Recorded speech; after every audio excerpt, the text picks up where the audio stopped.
ఇండియాలోనే #1 varicose veins hospital Avis vascular centre. నమస్తే రమగారు. నమస్తే జయ.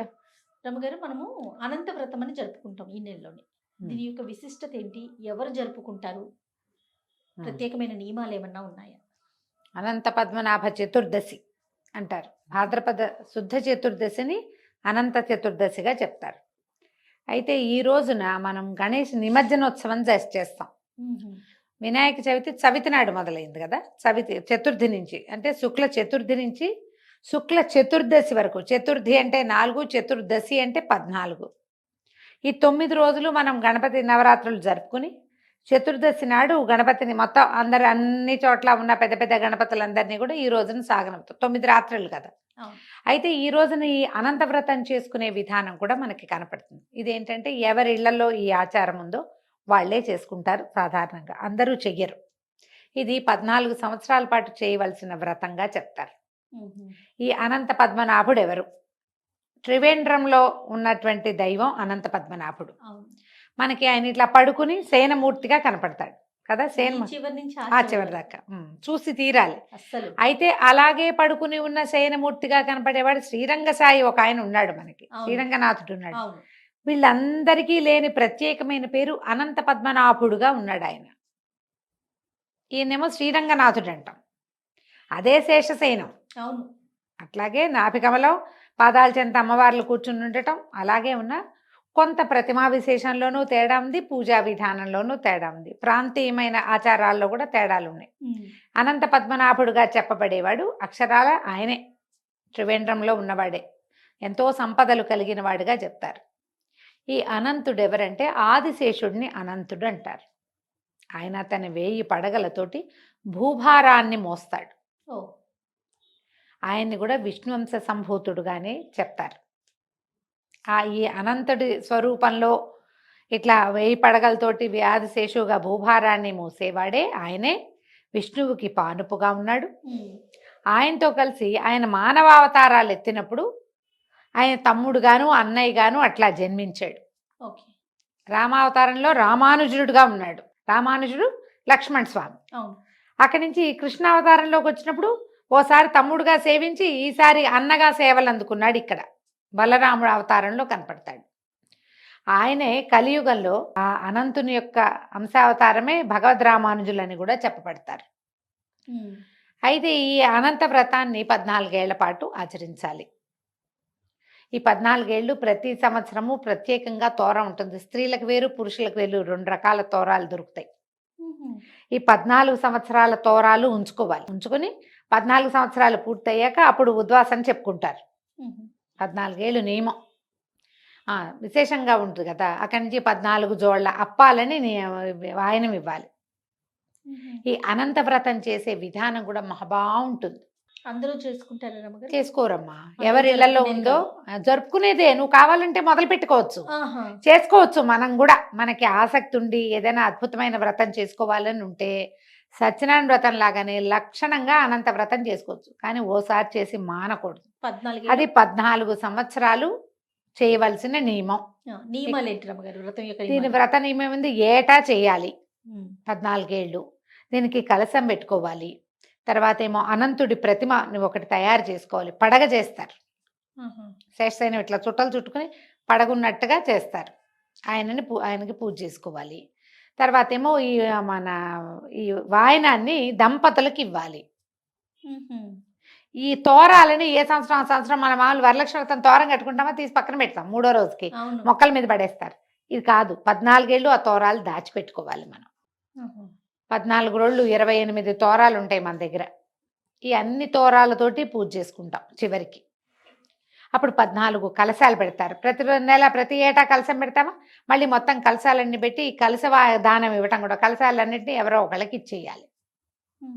పూజా విధానం కూడా చాలా పెద్దది. కానీ ఎంత చెవులకి ఇంపుగా ఉంటుందో.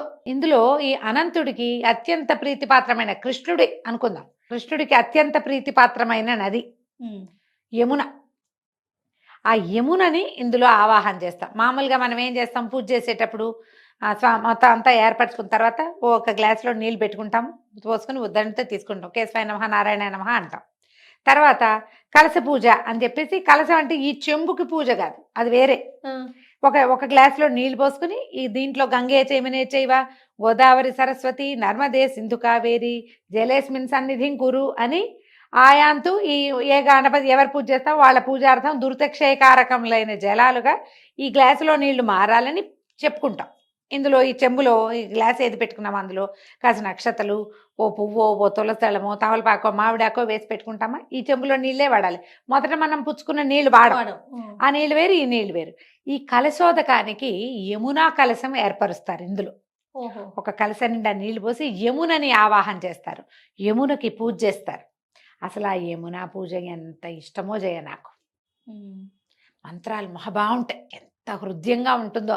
ఆ శ్లోకాలని అనంత చతుర్దశికి చెప్పే శ్లోకాలన్నీ బాగుంటాయి, అనంత పద్మనాభుడి మీద చెప్పే శ్లోకాలు మహా బాగుంటాయి. విని తీరాలి. మహారుచికరమైన ఏమంటారంటే విధానం అనమాట. ఆ శ్లోకాలు అంతా శ్రావ్యంగా ఉంటాయి. యమునకి పూజ చేసి యమునని కలశంలోకి ఆవాహన చేసి యమునా జలంతో స్వామివారిని అర్చన చేస్తాం. ఆయనకి అభిషేకం కూడా యమునా జలంతో. అదేలే. ఆయన మరి జననం అప్పుడు యమునా నదిని దాటే దాటి వెళ్ళాడు, ఆయనకి ఎంతో ప్రీతిపాత్రమైంది అవును. యమున. అందుకని యమునా పూజ ఒకటి చేస్తారు. ఈ యమునా పూజ అయిన తర్వాత మొత్తం పూజా విధానం అంతా చేసి 14 జోళ్ల అప్పాలని నివేదన చేసి, 14 జోళ్ళేమో వాయనానికి వాయనానికి చేస్తారు. విడిగా కూడా మళ్ళీ అప్పాలు నివేదన చేసుకుంటాం, అవి ప్రసాదానికి అందరికీ పంచడానికి. ఈ 14 జోళ్ళు ఎవరికి ఇస్తామో అవి వాళ్ళకే, ఎవరో ఒకళ్ళకి ఇచ్చుకోవాలన్నమాట. అట్లా విశేషంగా చెప్తారు. అక్కడి నుంచి ఏం చేస్తాము, ఈ పూజ అంతా అయిన తర్వాత అనంత చతుర్దశి వ్రతానికి ఒక కథ ఉంది, వ్రత కథ. ఆ కథ చెప్పుకుంటాం. చిన్న కథే, బ్రీఫ్గా చెప్పేస్తాం. కౌండిన్యుడు అనే బ్రాహ్మణుడు సుశీల అనే ఒక అమ్మాయిని వివాహం చేసుకున్నాడు. చాలా పేదవాళ్ళు, సుశీల వాళ్ళ పుట్టింట్లో బాగా ఇబ్బంది పడేది. ఈయన ఆధారణ వస్తూ వాళ్ళ ఇంట్లో భోజనాన్ని కాగి ఆ పిల్లని పెళ్లి చేసుకుంటాను అన్నాడు. పెళ్ళి ఆ కాలంలో అలా 40 ఏళ్ళ వాడైనా ఓ 8-10 ఏళ్ల పిల్లనిచ్చి పెళ్లి చేసేవాళ్ళు, లేదా 14-12 ఏళ్ల పిల్ల అయినా సరే. వీళ్ళ మధ్యలో వయసుల అంతరాలని పెద్దగా పట్టించుకునేవాళ్ళు కాదు, గోత్రాలు అవి కుదరాలి అంతే. అవివాహితులుగా ఉంటే మంచిది. అవివాహితుడు ఆయనకి ఇచ్చి పెళ్లి చేశారు. సుశీలను తన ఊరు తీసుకెళ్తుంటే మార్గమధ్యంలో ఒక నదీ తీరంలో ఎవరో వ్రతం చేసుకుంటూ కనపడ్డారు. కనపడితే వాళ్ళని అడిగింది. అదంతా ఇప్పుడు చెప్పాక శ్రావ్యంగా ఉంది.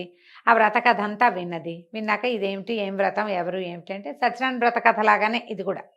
ఇది అనంత వ్రతము, 14 సంవత్సరాలు నియమంగా చేయాలి. ఇదిగో ఈ తోరాలని వాళ్ళు ఏం చేశారు, ఒక తోరాన్ని ఈ అమ్మాయి చేతికి ఇచ్చారు. ఈవిడ తోరాన్ని తెచ్చుకుని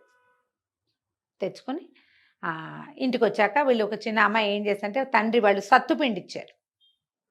సత్తుపిండి ఇస్తే సత్తుపిండితోటి అప్పాలు చేసుకుంది వాళ్ళతో కలిసి. ఆయనకి స్వామివారికి నివేదన చేసి ఎవరికో వాయనం ఇచ్చింది. ఇంటికి వచ్చేసరికల్లా కౌండిన్యుడు పరమ పేదవాడు, కానీ వాళ్ళకి సంపద ఎక్కువచ్చింది. అనంతుడి కరుణ వల్ల వాళ్ళు చాలా పైకి వచ్చారు. కాలక్రమాన జరిగింది. అయితే ఏమైంది, ఈవిడ తోరం కట్టుకునేది, ఆయన కనపడకుండానే ఉండేది. ఒకనాడు ఆయన చేతికున్న తోరాన్ని చూశాడు. చూసి ఇదేమిటి, ఇదేదో కట్టుకున్నావు, నా మీద ఏమైనా ఇది చేస్తున్నావా నువ్వు, ఇదేం తోరం, ఇవి ఎక్కడివి, ఇవి మనం ఇవన్నీ కట్టుకోకూడదు అన్నాడు. ఆవిడ లబలబలాడి కాదండి ఇది అనంతవ్రతపు తోరము, ఇది కట్టుకోవాలి అని ఇట్లా చెప్పింది. చెప్పేసరికి ఆయన కేకలేశాడు. అంటే అటువంటి కట్టుకుని నా మీద ఏదో మంత్రకట్టు వాడుతున్నావు నువ్వని ఆమె చేతుకున్న ఆ తోరాన్ని తెంచి నిప్పుల్లో పడేశాడు. ఆమె ఒక దుఃఖంతో పరిగెత్తుకుంటూ వెళ్ళి ఈ తోరాన్ని పాలతో తడిపి జాగ్రత్త పెట్టుకుంది. కానీ విచిత్రంగా ఆ మరుసటి రోజు నుంచే వాళ్ళ సంపద అంతా తగ్గిపోయింది. వాళ్ళకి ఎన్నో సమస్యలు వచ్చేసినాయి, మంటలు వచ్చి కాలిపోయేవన్నీ. అయితే ఈవిడ చెప్పింది, ఈ అనంతుడి తోరాన్ని నువ్వు నిప్పుల్లో వేయటం వల్లే ఇలా జరిగింది అని. ఈ అనంతుడెవడు, అతని పేరు నేను ఎప్పుడూ వినలేదన్నాడు. అంటే ఇట్లా ఒక విశేషమైన వ్రతము, కథ చాలా అద్భుతమైన కథ చెప్పారు దానికి. ఆ వ్రతమే చాలా బాగుంది. ఆ తర్వాతే నీకు ఎక్కి వచ్చిందని భార్య ఆయనకి నచ్చ చెప్పింది. అయితే ఈ అనంతుడెవడో తెలుసుకోవాలని ఆయన కొంత ప్రయాణం చేశాడు. ఎన్నో రకాల పరిస్థితులను చూసి చివరికి ఆయన ఒక గుహలోకి చేరాడు. ఒక అడవిలో చేరితే ఒక బ్రాహ్మణుడు కనపడి ఆయన ఒక గుహలోకి తీసుకెళ్ళాడు. అప్పుడు అతనికి ప్రపంచాన్ని పరిచయం చేశాడు. అనంతుడు అనేవాడు కాలస్వరూపుడు, భగవంతుడు, కర్త కర్మ క్రియ ఆయనే. తర్వాత మన భూత భవిష్యత్ వర్తమానాలు కూడా అతడే. కాలం భూత భవిష్యత్ వర్తమానాల్లోనే ఉంటుంది. అంతేగా. భగవంతుడు కాలస్వరూపుడు, ఇతని వల్లే ఈ ప్రపంచమంతా నడుస్తూ ఉంటుంది. అతడే నడుపుతాడు. ఇప్పుడు నేనేదో ఇక్కడ ఉండాలని ఉంది, నేను అనుకుంటే జరిగిందా అది? నువ్వు అనుకుంటే వెళ్తావా? నువ్వు అనుకుంటే నీకు భగవంతుడు కాలము నీతోటి ఉంటేనే నువ్వు వెళ్ళగలుగుతావు. లేకపోతే బోరన వాన వస్తుంది, డ్రైవర్కి కడుపులో నొప్పి వస్తుంది, క్యాబ్ రాదు, నువ్వు ఇక్కడే నుంచుంటావు. నువ్వు వెళ్ళటం అనే క్రియ ఒకటి నీ మనసులో ఉన్నది, ఒక ఆలోచన. దీనికి కాలం సహకరిస్తేనే కదా ఏదైనా. కాలం సహకరిస్తేనే నువ్వు పైకెక్కుతావా, కిందకి దిగుతావా, పడిపోతావా, పడకేస్తావా, అవన్నీ కూడా కాలంతోటే ముడిపడి ఉంటాయి. ఆ కాలస్వరూపుడే అనంతుడని చెప్తాడు. తర్వాత ఈయన కౌండిన్యుడు బుద్ధి తెచ్చుకుని ఇంటికి వచ్చి 14 అక్కడ ప్రతిజ్ఞ చేశాడు. 14 సంవత్సరాలు 14 భువన భాండాలు నీ కుక్షిలో ఉన్నాయి నాయన. అలా అందుకని నేను 14 సంవత్సరాలు నియమంగా నీ వ్రతం చేస్తానని ప్రతిజ్ఞ చేసి ఆయనకి దండం పెట్టుకుని వచ్చాడు. ఆ తర్వాత 14 సంవత్సరాలు భార్యాభర్తలు ఇద్దరు కూర్చుని ఈ తోరాలు కట్టుకుని ఇద్దరు, అంతకుముందు సుశీలకు ఒకదానికే తోరం. ఈ 14 సంవత్సరాలు ఇట్లా 14 జోళ్ల అప్పాలు వాయనం ఇవ్వటము, అదంతా కౌండిన్యుడు సుశీల కలిసి మొదలుపెట్టారు. ఆ తర్వాత వాళ్ళకి మళ్ళీ కలిసి వచ్చింది. వాళ్ళ జీవితాలు ఎంతో బాగున్నాయి, ఎంతో మందికి ఆదర్శప్రాయంగా వాళ్ళ జీవితాలు ముందుకు వెళ్ళినాయి. ఈ కథ చెప్తారు. ఆ యమునా పూజ, ఈ వాయన విధానము, ఆ తోరాలు కూడా ముచ్చటగా ఉంటాయి చూడ్డానికి. మామూలు తాడుతో మనం ముడేసేవి కాదు, బజార్లో పట్టుదారంతో కనపడతాయి. ఆడవాళ్ళకి మగవాళ్ళకి 2 వేరు తోరాల పద్ధతి కనిపిస్తుంది. మెళ్ళో వేసుకోవచ్చు, చేతికి కట్టుకోవచ్చు. మీకు అవకాశం ఉంటే ఎవరింట్లో అయినా అనంత వ్రతం జరుగుతుంటే వెళ్ళండి. మనకి హైదరాబాద్ దగ్గర ఉన్నటువంటి అనంతగిరి దేవాలయంలో స్వామివారి ఏంటంటే వికారాబాద్ అనంతగిరిలో ఈ అనంత వ్రతాలు జరుగుతాయి. కావాలంటే దేవాలయానికి వెళ్ళినప్పుడు కూడా మాట్లాడుకుని చేసుకోవచ్చు. మేము ఈ అవకాశాన్ని బట్టి చేయొచ్చు. రమగారు, దీనికి అంటే ఫలితం అనేది ఎలా ఉంటుంది రమగారు?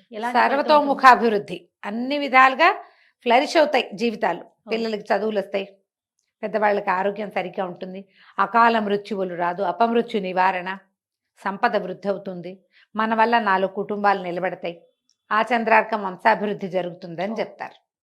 అంతే. చాలా సంతోషం. నమస్తే. నమస్తే జయ.